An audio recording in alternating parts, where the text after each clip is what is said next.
Hi guys, in today's short video I'm going to explain very quickly the difference between the consequences of detecting multicollinearity versus heteroskedasticity or autocorrelation. So one mistake that students frequently make in an econometrics exam is that they confuse the consequences of multicollinearity with the consequences of heteroskedasticity or autocorrelation. So I hope this table is going to help you quickly remember the consequences of multicollinearity versus heteroskedasticity or autocorrelation.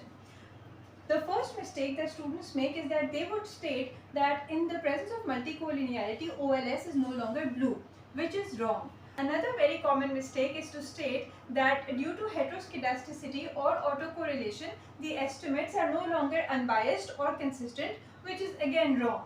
So I hope that after watching this video, you are not going to make the mistake of confusing the consequences of multicollinearity with heteroskedasticity or autocorrelation.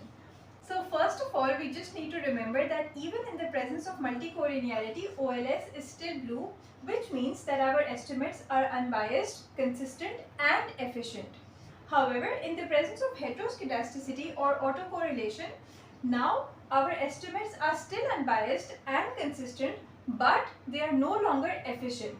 So we drop the B, as you can see.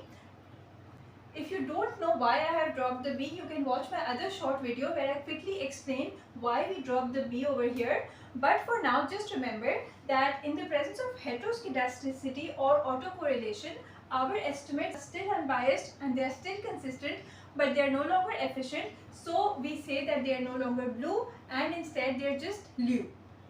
One more point that I would like to mention is that in the case of autocorrelation, things can get a little bit more complicated, but at a basic level you can just remember that the consequences are the same as that for heteroskedasticity. If you still have any confusion or question, you can ask me in the comment section below. In another video, I will also compare the consequences of multi, hetero and auto as compared to the consequences of endogeneity. So if you're interested, you can watch that other video.